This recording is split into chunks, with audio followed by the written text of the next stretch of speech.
My story doesn't start in a cockpit or a hotel suite. It starts in a courtroom, not as a lawyer, but as a scared 16-year-old. I grew up in New Rochelle, New York. My father, Frank Sr., was my hero, a successful businessman who taught me that confidence and appearance were everything. Life was simple, happy, and stable. I never imagined it could fall apart, but at 16 my parents' marriage crumbled. In a cold courtroom, the judge asked me the impossible, "Who do you want to live with?"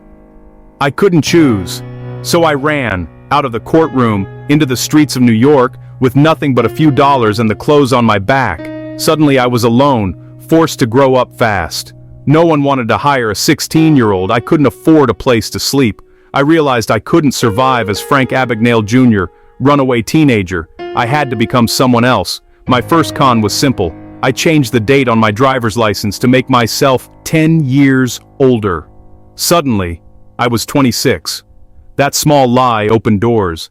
I could get better jobs, cash checks, and pass as an adult.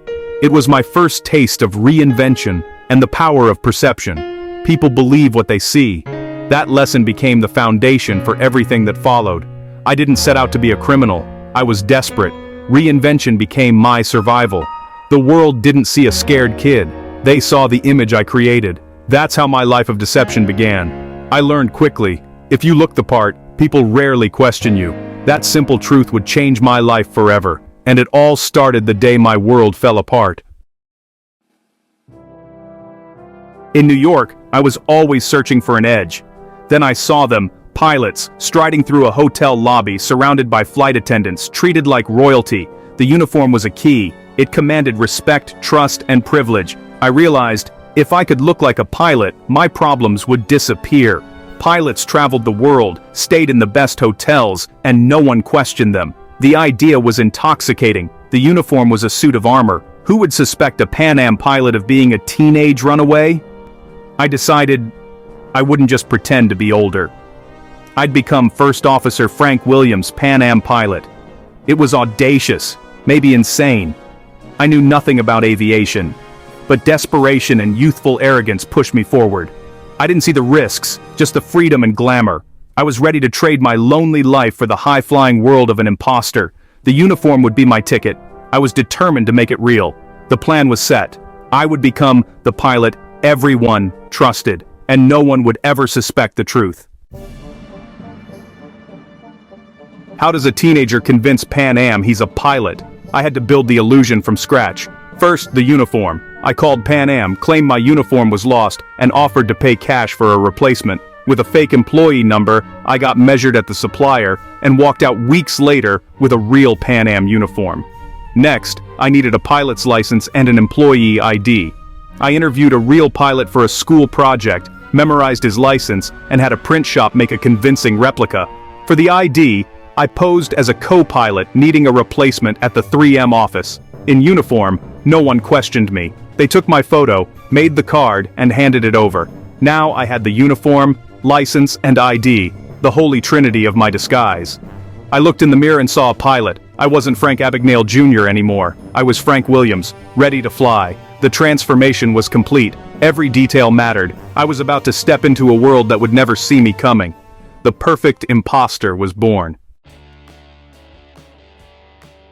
The 1960s were a different world. No TSA, no metal detectors, just trust and observation. If you looked like you belonged, you did. A pilot's uniform was the ultimate passport. I learned about deadheading, riding for free in the cockpit jump seat as a crew member. I'd show up in uniform, flash my fake ID, and ask to deadhead. No one questioned me. The cockpit became my classroom. I listened, learned the jargon, and soaked up every detail. I always told the crew, "You guys handle the flying, I'm just catching a ride." They welcomed me, shared stories, and never suspected a thing. I learned to talk, walk, and think like a pilot. My confidence grew with every flight. No one ever doubted me. The airport was my playground, and I was invisible. The pilot persona gave me more than travel. It gave me credibility.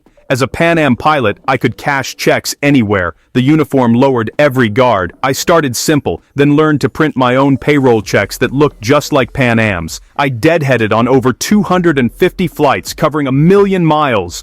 visiting dozens of countries. I lived in luxury, fine hotels, restaurants, expensive clothes, all funded by fake checks. I blended in with real crews, adding their stories to my own.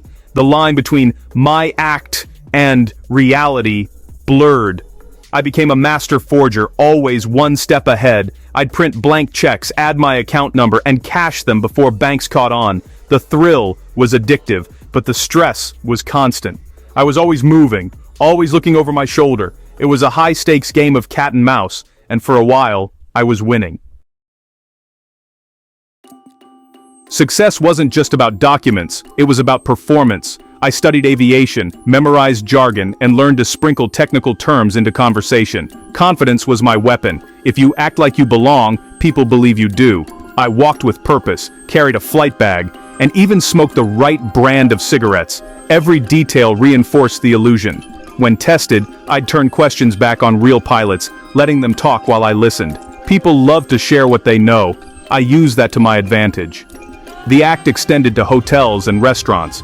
I created a backstory for Frank Williams, complete with a fictional family. The more I lived the part, the more real it became. I was an actor on a global stage. My life depended on the performance. The pressure was immense, but the thrill of fooling everyone was impossible to resist. For a while, it felt like the party would never end. I had money, freedom, and respect. I stayed in luxury hotels, dated flight attendants, and lived like a movie star. The risks were enormous, but that was part of the appeal. Every forged check, every flight was a gamble. The adrenaline was constant. I had to be smarter and faster than everyone chasing me. My confidence grew. I started to believe my own lies. People trusted me because I projected certainty. But beneath the glamour, I was deeply lonely. I couldn't form real relationships. Every conversation was part of the act. Surrounded by people, I was completely alone. I had everything a boy could want, except someone to share it with. I was a ghost, living a life that wasn't mine. Crime always catches up with you. My downfall began with the forged checks. Banks compared notes, Pan Am got complaints, and the FBI got involved. Agent Joseph Shea was assigned to track me down. They had little to go on, just the alias Frank Williams and vague descriptions. My wanted poster appeared in banks and airports. I saw my own face and had to act casual. Close calls became frequent. Once, I escaped police in a hotel lobby by pretending to be someone else. The pilot gig was too risky. I changed identities. This time I became a doctor in Georgia, forging a Harvard diploma. But Agent Shea was relentless, piecing together my trail. He discovered my real name, Frank Abagnale Jr. Once they had that, it was only a matter of time. The net was closing in. My fantasy world was about to collide with reality. My days of freedom were numbered. The chase was almost over. My run ended in Montpellier, France in 1969. I was 21. An Air France flight attendant recognized me and called the police. I was arrested, thrown into a brutal French prison, then extradited to Sweden, and finally sent back to the US. I was sentenced to 12 years in federal prison. The glamour was gone, replaced by prison walls and regret. I had time to reflect on the pain I'd caused, especially to my family. My father died while I was on the run. I never saw him again. Then, the FBI came to me for help with a check fraud case. I identified the forger's methods in minutes. The government offered me a deal. Served the rest of my sentence helping the FBI catch other forgers. After less than 5 years, I was released into the FBI's custody. I went from most wanted criminal to working for law enforcement. I spent decades helping the FBI and corporations prevent fraud. My story is a lesson in trust, deception, and redemption. It proves it's never too late to change, and to use